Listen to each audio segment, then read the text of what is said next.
Il existe un savoir très ancien, millénaire, qui est né un jour où l'homme s'est assis pour regarder le ciel étoilé en interrogeant la vie. Qui suis-je? Qu'est-ce que la vie? D'où est-ce que je viens? Où est-ce que je vais? Les dieux existent-ils? Qu'est-ce que l'amour? Ces questions et bien d'autres, qui résonnèrent sous l'immense voûte céleste, ont été reçues avec attention quelque part au sein du grand mystère cosmique, et un langage symbolique s'est formé, témoignant de la résonance symbiotique entre le macrocosme et le microcosme. Depuis des milliers d'années, depuis les mystères de Sumer jusqu'à nos jours, ce savoir évolue et se développe pour tenter d'obtenir des réponses toujours plus précises et profondes sur les causes et les effets de notre connexion avec l'univers et de notre étroite relation avec le système solaire, qui est une échelle toujours plus accessible et finalement notre habitat. Autrefois considéré comme mère de toutes les sciences, à une époque où un médecin devait connaître l'astrologie pour pratiquer la médecine, et où il n'était pas considéré comme fonctionnel ou cohérent d'observer le ciel sans donner un sens et une signification à ses mouvements, l'astrologie était la base de toute connaissance, en résonance avec cette loi hermétique qui se trouve à la racine même de l'ésotérisme. Ce qui est en haut est en bas. Cette loi de correspondance est universelle, observable et vérifiable au sein de nombreux aspects de la vie. Ainsi, nous pouvons voir comment la structure d'un atome reflète le fonctionnement du système solaire lui-même. Nous pouvons observer comment notre planète en proportion d'eau se rapproche de celle contenue dans le corps humain. Admirer comment la danse du cycle orbital de Vénus autour du Soleil dessine la fleur de la vie. Comment l'iris reflète la nébuleuse et toutes les informations de notre organisme. C'est la grande géométrie sacrée de la vie.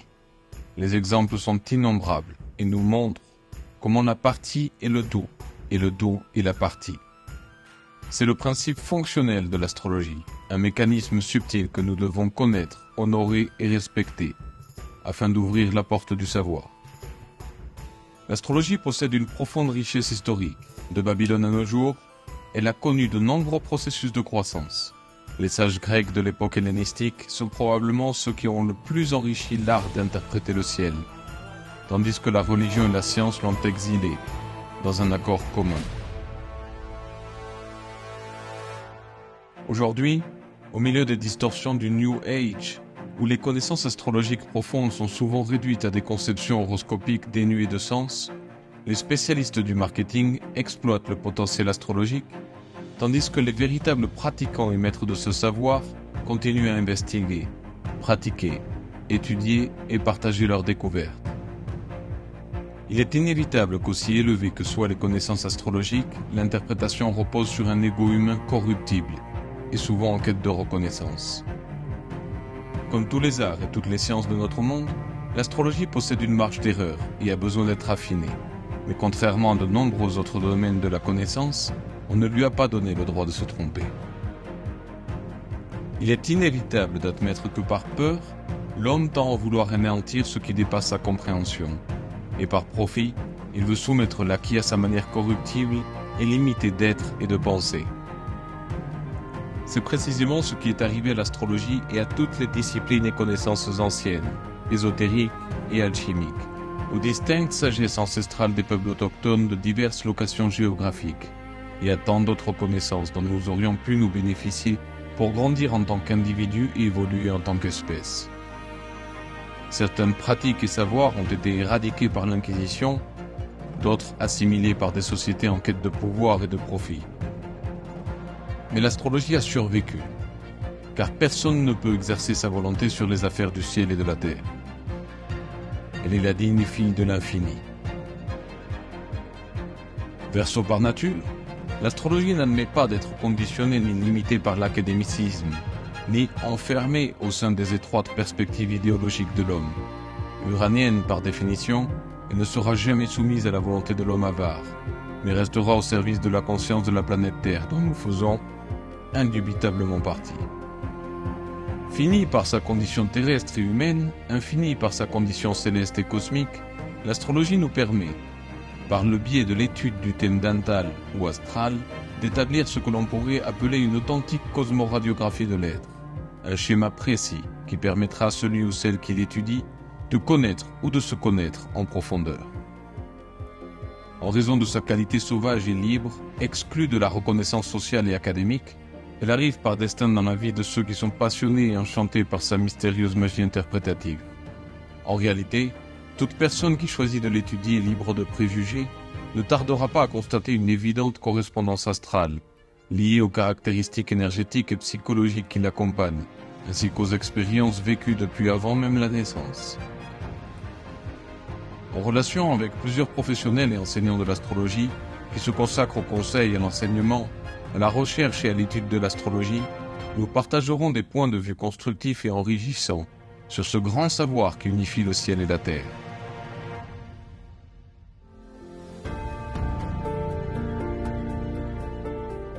Je passais une période très difficile de ma vie avec de nombreux questionnements comme pourquoi suis-je sur Terre, pourquoi dois-je souffrir autant, quel est le sens de tout ça. Et puis en me traînant dans la vie avec ma souffrance sous le bras, je me suis retrouvée à l'âge où il était question de trouver sa voie professionnelle. Tout me semblait absurde dans ce monde, mais j'ai toujours senti qu'il y avait autre chose. Alors, forte de cette conviction, j'ai demandé à l'univers de m'indiquer ce que je devais faire de ma vie. Et j'ai fait un rêve. Ce rêve m'indiquait clairement, va vers l'astrologie karmique.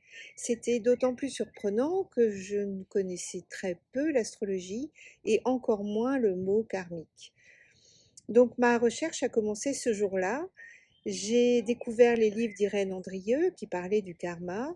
Et puis, forte de mon expérience précédente, j'ai demandé à l'univers de rencontrer un professeur qui devait me correspondre. Et puisque mon rêve me le disait, ça devait avoir du sens. Alors j'ai rencontré mon premier professeur. Elle s'appelle Michèle Leguenouc et c'est une enseignante formidable, une femme merveilleuse qui m'a appris tout ce qui était important à savoir en astrologie. Et elle m'a indiqué des livres à lire. Et là, j'ai dévoré Dan Rudyard et tous les astrologues humanistes. Et puis, j'ai commencé des consultations, donc assez jeune. Et je dois dire que je me suis vite rendu compte qu'il me manquait des données en psychologie. Alors, j'ai continué à étudier et je suis devenue thérapeute psychocorporelle. Et puis, j'ai rencontré, lors de séminaires ponctuels en astrologie, Alexander Ruperti et Jean-François Berry, et j'ai eu un véritable coup de cœur pour son enseignement. Du coup, j'ai suivi beaucoup de ses cours, et parce qu'au-delà de l'astrologie, c'était une bouffée d'humanité et de sens de vie qu'il nous enseignait. En ce qui concerne le karma, parce que le mot karma revenait régulièrement, j'ai eu la chance de rencontrer Goswami Kriyananda, qui est un grand maître et enseignant astrologue, avec qui j'ai pu faire tout un chemin spirituel et riche de sens et riche de découvertes. Voilà, chemin qui donnait tout ce sens au karma et qui m'a apporté une grande paix intérieure et une grande joie dans ma pratique d'astrologue. Eh bien, ce qui m'a amené à l'astrologie, ce sont des circonstances particulières. À l'époque, j'étais à Paris et je travaillais dans un endroit qui avait un centre d'astrologie juste à côté. Et un jour, à la suite de problématiques familiales, je me suis rendue dans ce centre pour voir ce qu'ils proposaient et je me suis inscrite à des cours, à des formations et cela m'a semblé extrêmement intéressant, passionnant et je me suis donc après penchée sur l'astrologie et j'ai aimé l'étudier pendant de nombreuses années avant de pouvoir la pratiquer. Donc l'astrologie, c'est un thème natal, c'est des planètes, des maisons et aussi des aspects entre toutes les planètes. C'est le système solaire dans son entier. Donc c'est extrêmement complexe et il faut de nombreuses années pour pouvoir maîtriser tout ce système et ensuite pouvoir aider d'autres personnes après s'être aider soi-même. À un moment, c'est devenu une évidence. Alors moi j'étais en train de voyager, j'étais dans une recherche de sens, une recherche spirituelle, et je suivais les enseignements d'une maître italienne.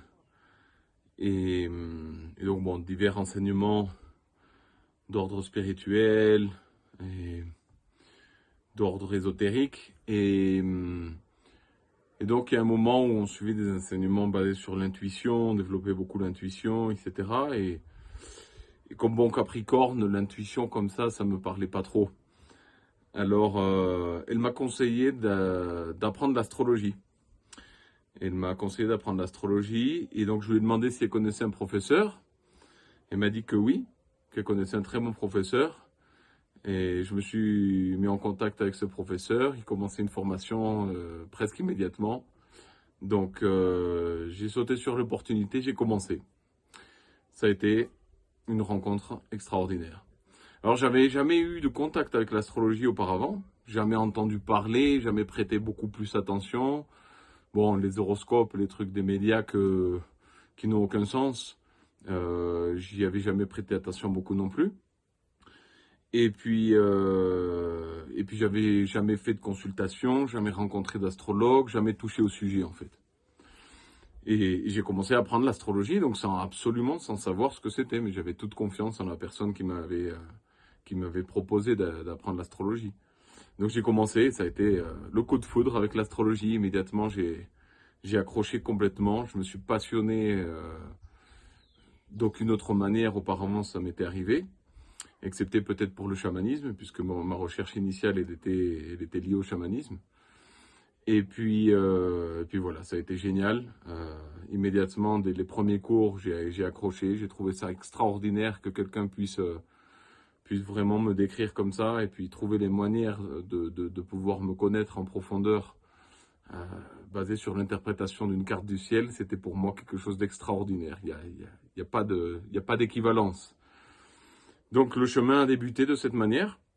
Postérieurement, j'ai suivi beaucoup de formations en astrologie, diverses, en Argentine, en Colombie, dans d'autres pays. Beaucoup de livres, beaucoup d'apprentissage. Et puis je l'ai énormément complémenté avec d'autres connaissances psychologiques, systémiques, ésotériques, chamaniques. Donc toutes les connaissances lui apportent aussi, et apportent à l'interprétation et apportent à la perception qu'on a de l'astrologie. Donc voilà, ça a été un approfondissement constant et ça continuera de l'être. Une véritable passion qui s'est dévoilée. Alors, pour ce qui me concerne, je viens du monde scientifique, puisque j'ai suivi des études, de longues études en biologie, jusqu'à une thèse qui me destinait à devenir chercheur. Il se trouve que je travaillais en recherche fondamentale et que ce monde excluait le domaine de la psychologie. Ça m'a posé peu à peu un problème. Parallèlement au point de vue personnel, j'ai réalisé une psychanalyse auprès d'un analyste jungien qui connaissait l'astrologie. C'est en partie grâce à lui que j'ai découvert l'astrologie, puisque tout au long de mon analyse, j'ai étudié mon thème astral. Et également, avec mon mari, nous avons suivi des cours à l'époque auprès d'une astrologue à Paris. Ensuite, j'ai abandonné cette carrière scientifique pour me consacrer à mes enfants que j'ai élevés. Et pendant ce temps, j'ai lu de multiples ouvrages sur l'astrologie, et puis j'ai également étudié à l'Institut d'études astrologiques de Nantes, qui était l'école dirigée à l'époque par Alain de Chivray.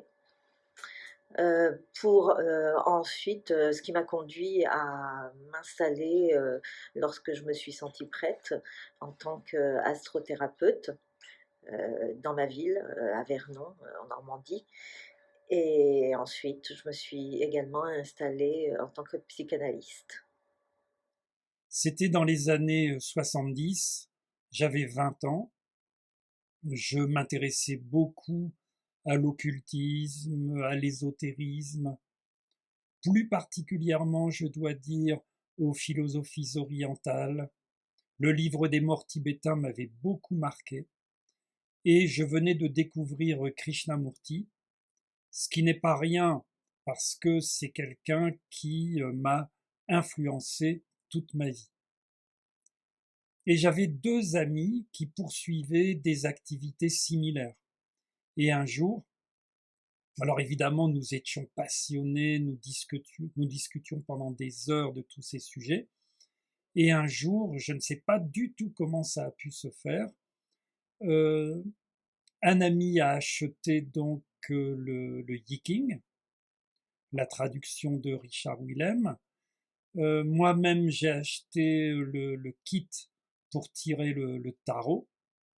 Et puis, une amie a acheté un traité pratique d'astrologie. Et là-dessus, quelques jours plus tard, eh bien, nous nous sommes réunis, nous avons fait des tas d'essais, chacun cherchant à montrer aux autres ce qu'il avait appris. Et cet ami a donc tenté une lecture de mon thème astral. Et là, j'ai été terriblement déçu. C'est-à-dire que elle s'est concentrée sur mon émotivité, mon hypersensibilité.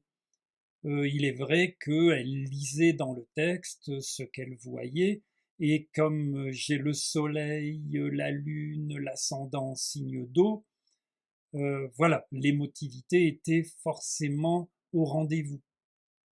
Mais j'étais très déçu parce que je rêvais d'aventure, d'exploration, de pays lointains, de dimensions magiques. Je lisais également Carlos Castaneda à cette époque.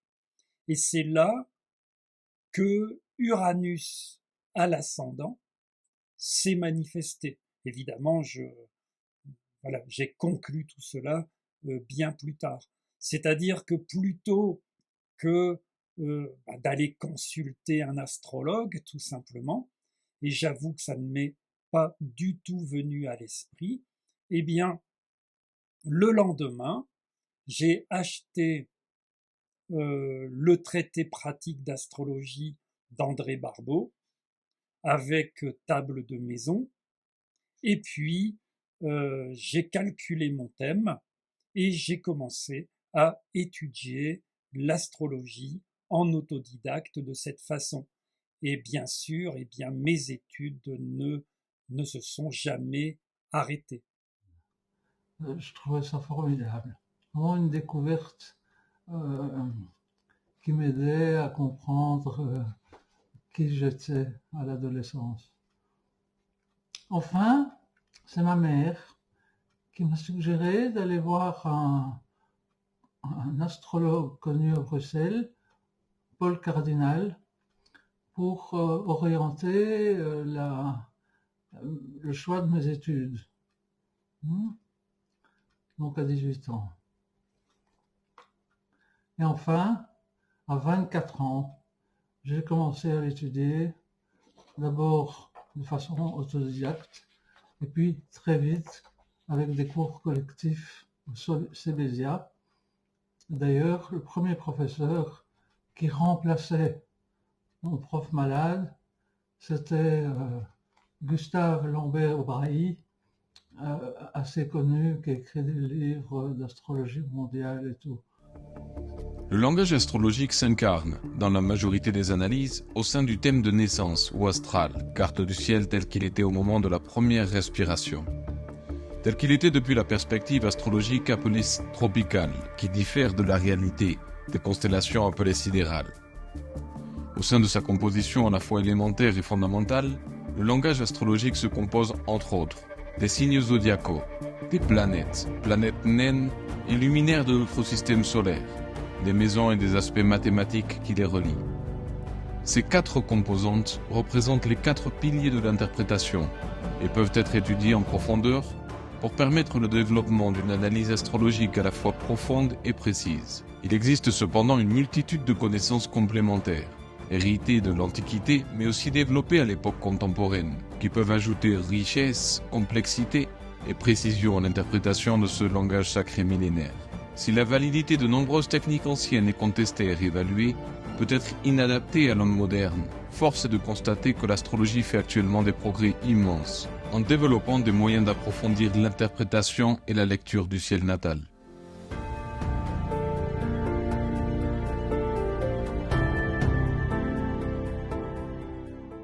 Eh bien, moi, je dirais que ce qu'il y a eu de plus important dans les dernières décennies en astrologie, ça a été l'arrivée d'Internet. On le sait, ça a tout changé notre vie à tous, mais il me semble que ça a particulièrement interpellé les astrologues. Et quand j'ai démarré, on calculait tout à la main. Et pourtant, je vous assure que je n'ai pas l'impression d'avoir 100 ans. Mais puis est arrivée une sorte de calculette. Ce fut extraordinaire. Il suffisait de rentrer des coordonnées et tout était affiché. J'avais l'impression d'être au top de la modernité. Et puis, il y a eu les premières impressions de petits thèmes qu'on pouvait faire. En tout cas, moi, je le faisais à l'espace bleu. Ensuite est arrivé les astroflash sur les Champs-Élysées, où là, en plus d'imprimer le thème, il y avait les interprétations. C'était très intéressant car cela questionnait sur la place du praticien dans l'interprétation. Et d'ailleurs, aujourd'hui, on se pose toujours la question de notre place par rapport à la technologie et aux intelligences artificielles. Et finalement, les astrologues ont été confrontés très tôt à la place de l'homme face au numérique et comment faire en sorte qu'il reste au service de l'homme et pas l'inverse. Puis sont arrivés les ordinateurs personnels et surtout la possibilité d'avoir son propre logiciel d'astrologie à la maison. C'était dans le début des années 90, je crois en 1993. Il n'y avait plus besoin de faire de calculs, tout est là, disponible en quelques clics. Ça a été une véritable révolution. On peut constater aussi qu'il y a une véritable richesse d'accès grâce à Internet aux différentes astrologies du monde entier. Aujourd'hui, si on s'interroge sur un aspect, une planète, un mythe, une philosophie, il suffit d'aller regarder sur Internet, on a beaucoup d'informations. C'est une grande richesse, même si personnellement je trouve ça assez chronophage et que j'aime est moins précis que d'utiliser un livre. Et parce qu'en effet, beaucoup de sites ne citent pas leurs sources et quelquefois il y a des erreurs, donc il faut souvent vérifier. En dehors de ces aspects techniques, l'astrologie se renouvelle sans cesse quand même, et même avec le temps, mais voilà, avec le temps, j'ai un peu l'impression que la forme change, même souvent, mais le fond, lui, ne change pas. C'est toujours la même chose. Ça reste toujours une grande connaissance de soi, de l'humain, quelle que soit la façon dont on l'aborde. Au cours de ces dernières décennies, ce qui a évolué, c'est l'arrivée de l'informatique et qui, à travers un logiciel, permet de monter le thème d'une personne en donnant donc la date de naissance, le lieu de naissance et l'heure de naissance. Donc cela est beaucoup plus pratique puisque cela permet d'aller plus vite pour faire les calculs. Et après, bien entendu, il reste le travail de l'astrologue qui doit analyser tout ce qu'il y a dans le thème. Donc ça, c'est une avancée importante dans ces dernières décennies. Ce qui est important aussi, c'est l'approche systémique de l'école de Palo Alto qui a montré l'importance des systèmes. Et le système solaire, forcément, est un système important où chaque planète dépend des autres planètes. On ne peut pas analyser le Soleil tout seul ou Mars tout seul. Les planètes sont reliées entre elles et c'est les liens entre toutes ces planètes-là qui favorisent justement l'étude de l'astrologie et qui nous aident aussi à comprendre ce qu'il y a dans le thème. Donc l'évolution de Palo Alto a été importante. L'approche systémique va nous aussi correspondre aux relations qu'il peut y avoir avec les familles. Dans les familles, nous avons aussi des systèmes, c'est-à-dire que vous avez le père, la mère, les enfants, les grands-parents, et on va aussi analyser ce système. Et dans un système, donc le tout est plus que l'ensemble des parties. Donc ça a été la découverte de Palo Alto, qui est extrêmement importante, puisque à partir de là, on peut montrer donc tout cet intérêt et non plus se baser seulement sur un signe, mais sur l'ensemble des planètes, comment la rotation qu'il y a autour du Soleil, et tout cela va nous donner des indications qui sont extrêmement nombreuses et qui vont permettre l'analyse du thème natal. Et à ce moment-là aussi, ce qui est important, c'est que pour le système familial, ça va être un petit peu la même chose. On va pouvoir analyser l'ensemble de la famille et voir les interactions entre les diverses personnes d'une famille. Souvent, quand une personne dysfonctionne dans une famille, c'est que l'ensemble du système familial dysfonctionne. Donc, les planètes, elles interagissent les unes avec les autres, et c'est vraiment cette étude-là qui va être extrêmement importante. En même temps aussi que tout ce qui est analyse transgénérationnelle, puisque là, on va avoir un autre système entre les parents, les grands-parents, les arrière-grands-parents et les générations anciennes. Donc là, ça va être aussi un travail qui va être important avec aussi le système solaire. On peut faire coïncider les deux, et ça a été mon travail de recherche depuis une quarantaine d'années. Je pense qu'il y a eu beaucoup de développement dans le domaine de l'astrologie ces dernières années, ces dernières décennies. D'une part, le développement de la technologie qui automatiquement simplifie la manière de calculer et de monter une carte du ciel, et puis lui donne énormément de précision et nous donne beaucoup plus de rapidité au moment de lever la carte. Et donc le temps qu'on optimise en utilisant les programmes technologiques d'astrologie, c'est du temps qu'on gagne pour pouvoir approfondir au sein de l'interprétation et de l'investigation. Donc d'une part, la technologie. Forcément, la technologie, elle a aussi sa contrepartie, c'est que maintenant, tout le monde apprend l'astrologie en 5 minutes et lève une carte du ciel en 2 minutes et l'interprète en 1 minute. Donc là, forcément, ça perd de la profondeur. Mais je pense que c'est ce qui se passe avec l'astrologie à tous les niveaux. D'autre part, beaucoup de découvertes, de nouveau liées à la technologie.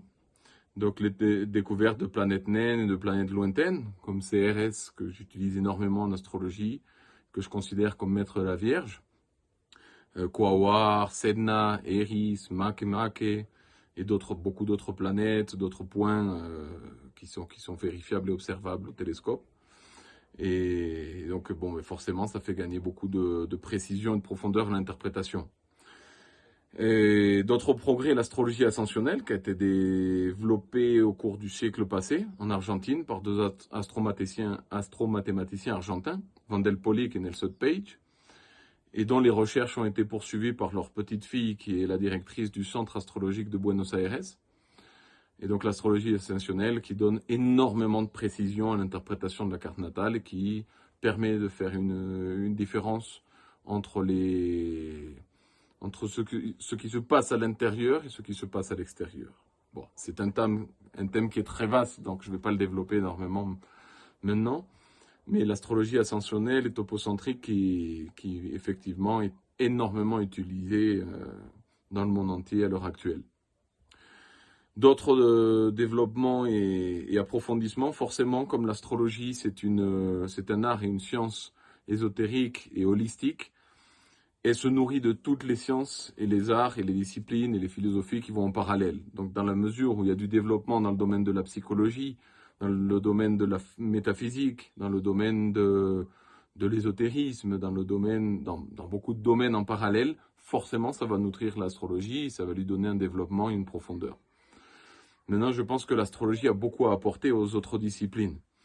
Et c'est-à-dire que par exemple, pour moi, une astrologie extraordinaire, c'est une astrologie qui a été liée aux découvertes de Eugenio Carruti, qui est un astrologue et anthropologue argentin, et qui a poursuivi les recherches de Carl Jung et qui les a développées et qui voilà, donne une touche d'intensité à l'interprétation de la carte natale, une touche de profondeur qui est extraordinaire et qui résonne profondément en moi.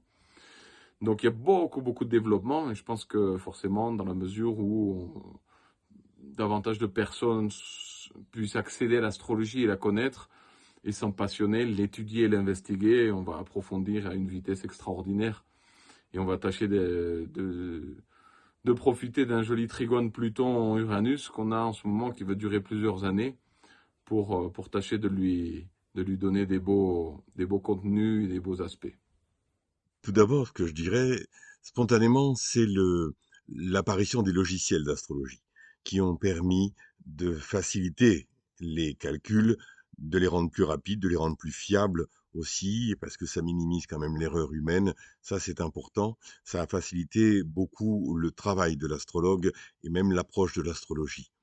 L'autre point important, c'est avec Internet, les sites en ligne, les applications en ligne et surtout les réseaux sociaux. Les réseaux sociaux ont permis quand même une diffusion beaucoup plus importante de l'astrologie, qui ont permis de mieux la connaître. Alors quand je dis mieux la connaître, il faut quand même être un petit peu prudent, très prudent, car quand on regarde un petit peu ce qui se véhicule comme image de l'astrologie sur les réseaux sociaux, on se dit qu'on a encore beaucoup de travail à faire. Il faut quand même faire attention à ce que l'astrologie reste une discipline et pas un divertissement. L'autre point important depuis ces décennies, je trouve personnellement que on aborde beaucoup moins l'astrologie sur son angle prévisionnel, pour ne pas dire prédictionnel, et surtout plutôt comme un outil de connaissance de soi et de développement personnel. Ça, c'est quelque chose qui est important parce que l'astrologie, c'est quand même un outil de connaissance de soi et c'est de plus en plus utilisé dans cette optique-là, ce qui est vraiment une très bonne chose. Et puis, l'astrologie, alors on voit quand même au fil des décennies que l'astrologie s'adapte. Et l'astrologie, d'une certaine façon, c'est le reflet de son époque. L'astrologie évolue et elle tient dans le temps car elle s'adapte à toutes les époques en étant le reflet de la nature humaine et sa projection sociétale. Eh bien, pour moi d'abord, plus il y a progrès astronomique, plus il y a progrès astrologique.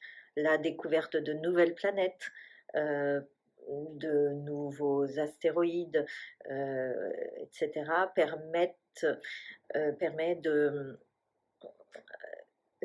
d'associer à ces découvertes des observations astrologiques et des interprétations astrologiques nouvelles également et enrichissent le domaine de l'astrologie.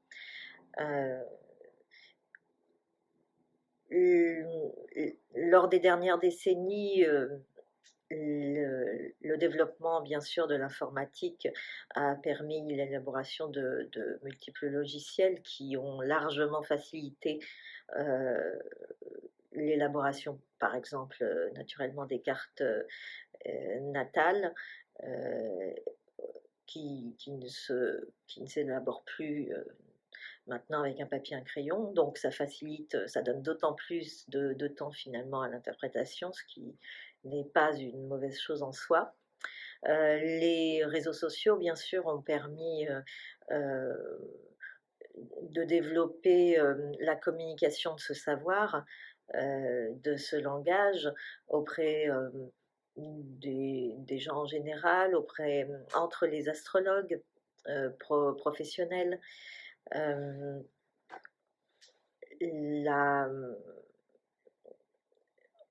L'informatique a permis aussi l'accès aux données statistiques, je pense aux recherches de Gauquelin notamment, et l'accès aussi aux données de naissance.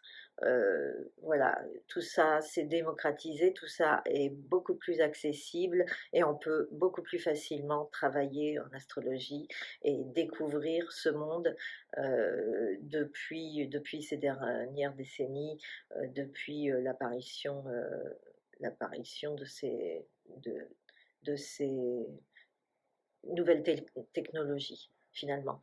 Mais le plus important de ces dernières décennies et du siècle, du XXe siècle, je pense, c'est le développement de l'astropsychologie.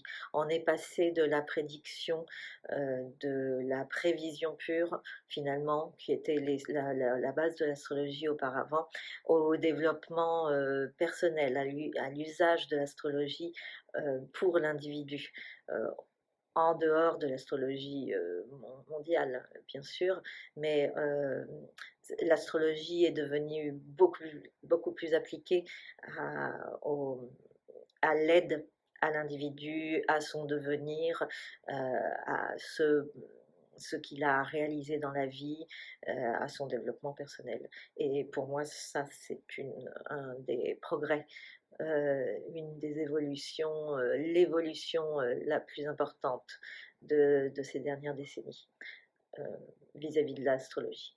Je pense tout d'abord que la technologie a totalement transformé les pratiques astrologiques ces dernières années. Ce qui est normal, l'astrologie reflète l'évolution de la société.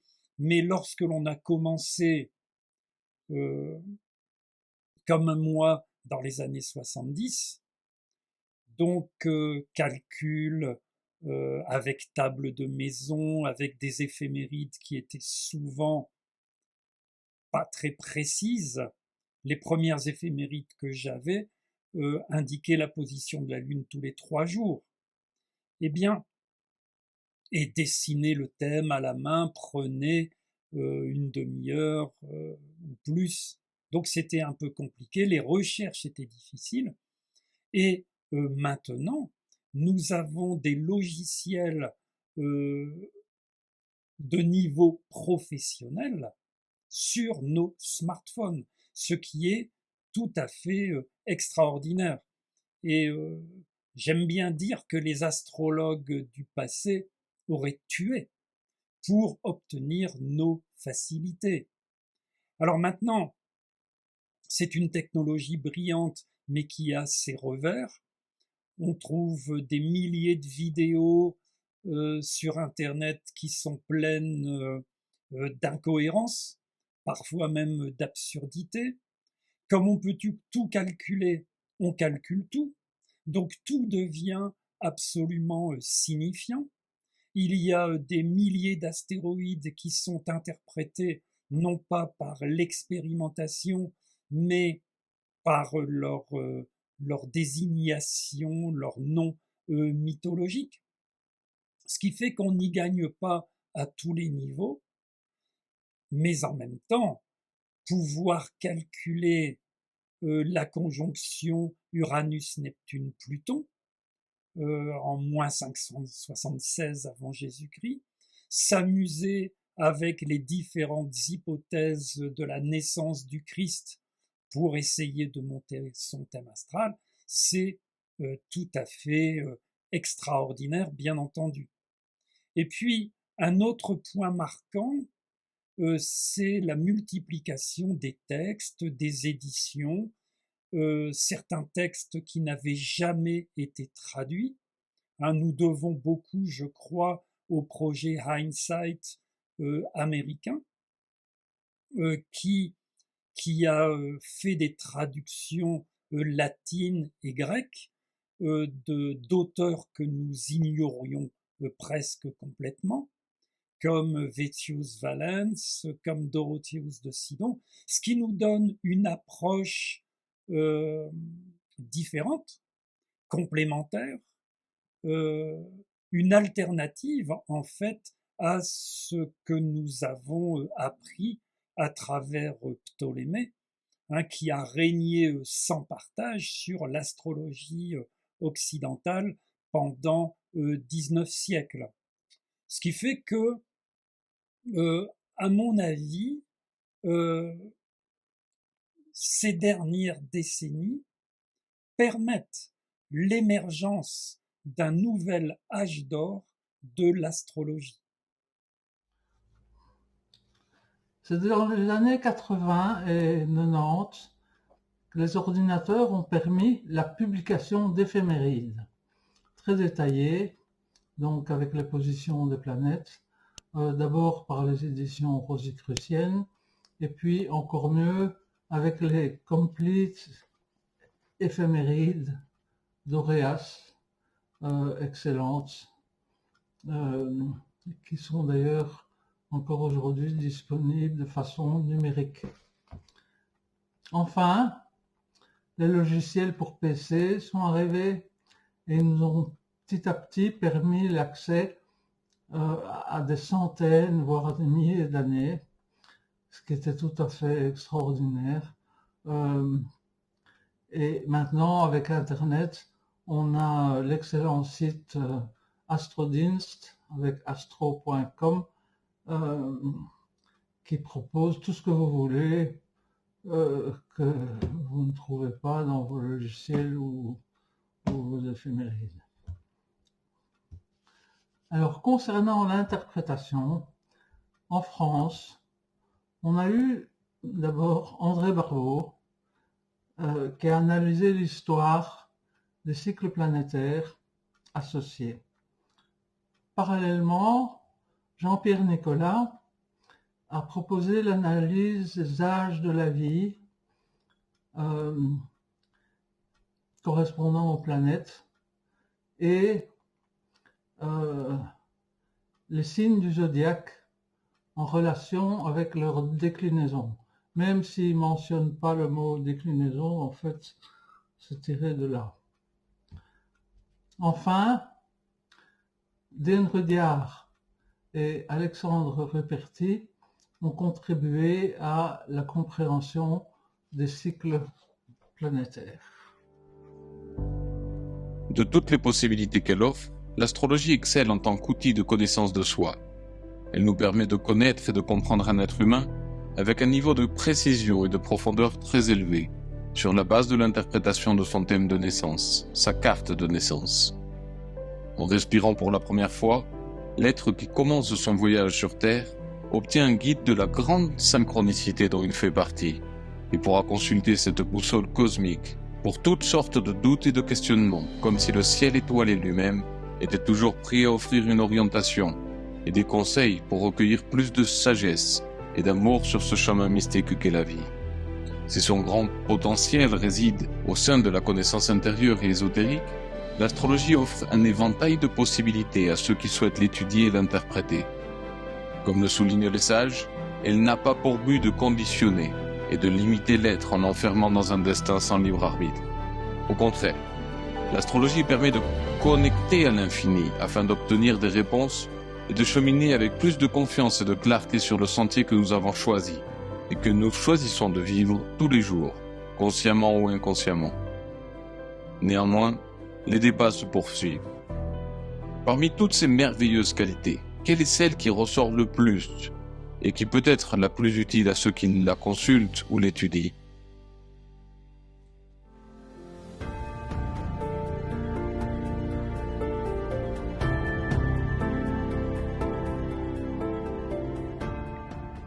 Alors, la qualité de l'astrologie vient sans doute du fait qu'elle est un langage symbolique. Le symbole, c'est le lien entre le visible et l'invisible. C'est un langage qui va permettre d'ouvrir notre vision d'un tout nouvel univers, dans une dimension à la fois globale, mondiale, mais aussi personnelle et intime. L'astrologie, elle est très proche des mythes qui nous inspirent et nous permettent d'avoir de belles compréhensions et réalisations, à la fois psychologiques et spirituelles. L'astrologie, en fait, elle nous met au centre. Nous devenons le héros ou l'héroïne de notre vie. La carte du ciel, notre thème natal, devient la carte routière de notre chemin héroïque, dont les épreuves ne seraient rien d'autre que de mettre de la lumière sur nos ombres, de partir à la conquête de nos territoires inconnus. Une autre de ses qualités, c'est de renseigner le temps que cela soit celui de la météo ou du calendrier. Elle nous permet de percevoir la météo stellaire, et si j'ose dire, et aussi de percevoir le temps en termes de durée. En comprenant les énergies à l'œuvre, on perçoit le tempo, le rythme et la danse de la vie. Ça peut être un temps de pause, de réflexion, de préparation ou d'action. Et ces indications sont extrêmement utiles quand on s'interroge sur la tape à laquelle nous sommes à un moment donné dans notre vie. Ça permet d'indiquer et de percevoir, par exemple, si un orage arrive, auquel cas c'est un temps pour se mettre à l'abri et se préparer pour la prochaine éclaircie. C'est là que l'on peut voir à quel point notre attitude face aux événements est notre plus grand libre arbitre.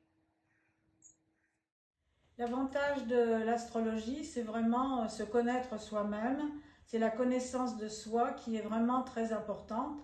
Et l'astrologie est vraiment une méthode holistique qui permet de se connaître sur tous les plans. Et ça, c'est vraiment quelque chose de très important. Et ensuite, si on veut la pratiquer pour d'autres personnes, il est bien évident qu'il va falloir soi-même se connaître très bien avant de pouvoir guider les autres sur le même chemin. Je compare souvent l'astrologue au guide de haute montagne qui accompagne les personnes tout au long du chemin jusqu'au sommet, et il ne part pas en leur donnant des conseils, mais pas à pas, il va leur dire tout ce qu'il faut faire, toutes les difficultés, toutes les embûches qu'ils peuvent rencontrer.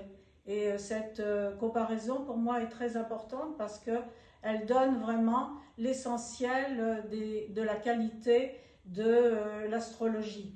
Mais je pense qu'il faut aussi parler des qualités de l'astrologue. Moi, ce qui me paraît important aussi, c'est la bienveillance avec laquelle l'astrologue reçoit des personnes, parce qu'il faut se mettre à la place des personnes qui viennent, qui peuvent être en état de difficulté, de vulnérabilité, et elles ont besoin d'être soutenues dans leur démarche. Donc pour moi, la qualité de l'astrologue est la bienveillance, mais aussi, bien entendu, la compétence. Mais ce que je trouve, c'est que l'un sans l'autre ne sont pas valables. Quelqu'un qui est compétent sans être bienveillant, c'est un petit peu dommage. Et la bienveillance sans la compétence, forcément, ne va pas forcément donner des résultats très valables. Voilà. Alors l'astrologie apporte immensément. À mes yeux, l'astrologie va beaucoup apporter à la personne qui la consulte. Forcément, ça dépend aussi de ses attentes. Et puis ça dépend de l'interprète. Et donc, mais elle va beaucoup apporter au consultant. On veut lui apporter des caractéristiques psychologiques, énergétiques, transpersonnelles. Elle va lui apporter une connaissance de soi très très profonde qui va vraiment donner du sens aux événements et différentes situations qui peuplent sa vie. D'ordre prévisionnel aussi, c'est un outil comme il n'y en a pas d'autre, l'astrologie, à mes yeux, dans tous les cas. Donc je pense qu'elle peut aussi conseiller, apporter beaucoup de lumière sur des situations qui sont en déroulement ou qui vont se dérouler. Forcément, l'astrologue, il va être éclairé par le contexte du consultant et puis forcément de sa recherche. La recherche et la quête du consultant au moment de rencontrer l'astrologue. Mais la consultation est très très nutritive. Elle va nourrir dans tous les sens. Elle va nourrir au sens psychologique, elle va nourrir au sens matériel aussi. Elle va aider à la prise de décision, elle va aider à la prise de conscience, elle va donner du sens à la vie, à ce qui se passe. Donc forcément, ça va être un outil extraordinaire. Maintenant, je pense que l'astrologie a beaucoup, beaucoup plus à apporter à la personne qui va l'étudier. Et en ce qui concerne l'étudiant de l'astrologie, c'est une octave supérieure. Parce que l'étudiant en astrologie, déjà, il va pouvoir immédiatement vérifier la fonctionnalité de l'astrologie. Et quand on vérifie la fonctionnalité de l'astrologie, c'est-à-dire qu'on se rend compte que l'astrologie fonctionne, qu'elle est réelle, que si bien elle n'est pas une science, elle est profondément scientifique. Et dans la mesure où l'étudiant va pouvoir vérifier la fonctionnalité de l'astrologie, justement, il y a un rapport avec l'univers qui va s'établir. Puisque de toute façon, dans la mesure où on se rend compte que la carte du ciel parle vraiment de nous, explique beaucoup de choses, nous fait prendre beaucoup de conscience, il y a un rapport entre soi et l'univers, soi et le mystique, qui va s'établir et donc qui va consolider une relation avec la totalité. Et justement, à mes yeux, la société d'aujourd'hui, elle a perdu beaucoup de sens. Et puis l'astrologie donne beaucoup de sens. D'autre part, l'étudiant en astrologie, il va se bénéficier de toutes les qualités de l'astrologie qu'un consultant pourrait se bénéficier, mais à un autre niveau de profondeur, puisque personne ne peut interpréter une carte natale comme soi-même. Donc, il va pouvoir utiliser cet outil au niveau personnel ou professionnel, mais dans tous les cas au niveau personnel, il va pouvoir s'en bénéficier à tous les niveaux, au niveau de la compréhension de soi, au niveau de l'optimisation de sa vie, de la prévision de certaines situations. Il va pouvoir vraiment permettre à l'esprit, permettre au corps, au mental et au cœur de fleurir. D'autre part, l'étudiant en astrologie va aussi développer une capacité analogique, puisque en apprenant l'astrologie, comme c'est un langage symbolique, sacré et ancestral, il nous oblige à faire des connexions, je vais dire neurologiques, et où on va pouvoir tisser une interprétation basée sur des analogies constantes, basée sur les fonctions planétaires, les archétypes zodiacaux, etc. Et donc le fait de développer cette capacité analogique va ouvrir une perspective et des capacités de pouvoir concevoir la vie d'une manière complètement différente qui va enrichir complètement l'expérience humaine à tous les niveaux. Alors, selon moi, l'astrologie, en fait, est au chemin de vie ce que le GPS est à la carte routière, à condition, évidemment, que l'individu soit dans un chemin d'évolution consciente. À l'échelle individuelle, pour moi, l'astrologie ne devrait être utilisée que dans un but de conscientisation et en aucune manière à des fins prédictives. Je dirais en un mot que l'astrologie est un merveilleux outil de connaissance de soi si elle est bien utilisée et qu'elle est considérée comme il se doit. Alors, l'immense avantage de l'astrologie, c'est de créer un pont entre la conscience et la matière. L'astrologie n'est pas fondée sur une croyance, sur une révélation, sur la foi, comme le sont les religions, quelque part. L'astrologie se fonde sur une matière visible, tangible, mesurable, c'est-à-dire les astres. Nous pouvons voir Jupiter, nous pouvons voir Saturne, nous observons le Soleil, nous observons la Lune, et c'est à partir de là que l'astrologie s'est construite. Mais en même temps, l'astrologie s'intéresse à des choses non mesurables, à des choses intangibles, c'est-à-dire à nos destinées. Et par delà nos destinées, au mécanisme de la conscience, au mécanisme de la vie, au mécanisme de la mort. Donc, en ce sens, l'astrologie prouve, démontre, il me semble très clairement, que la vie n'est pas un accident, que la vie n'est pas un épisode absurde qui arrive par hasard sur une minuscule planète perdue dans les immensités galactiques.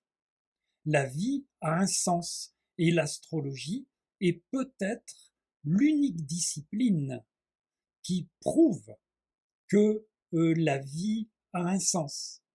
Sinon, comment expliquer que nos rencontres, nos amours, nos réussites, nos échecs, donc nos destinées, eh bien, soient inscrits dans la carte du ciel. Sinon, je vois deux avantages majeurs à utiliser l'astrologie. Tout d'abord, la façon dont notre thème astral décrit le paysage psychologique avec toutes les nuances possibles de structure psychique qui nous constituent.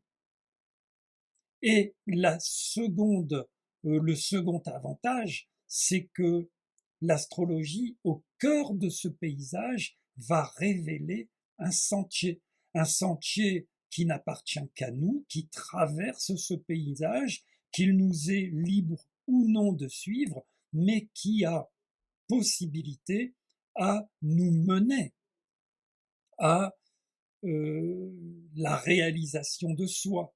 Et c'est bien sûr, il me semble, le but et l'art même de l'interprétation, c'est-à-dire accéder à une vision correcte, précise, ordonnée de l'intérieur de soi, mais également au sens de notre vie. L'astrologie a l'avantage de nous situer sans détour dans la magie des lois naturelles universelles du système solaire. L'autre avantage est de nous rappeler que nous sommes tous différents, avec chacun nos potentielles qualités particulières, ainsi que nos difficultés à affronter. Mais parfois les défauts sont des qualités, hein. On n'a pas tous les mêmes. Bon, soyons positifs.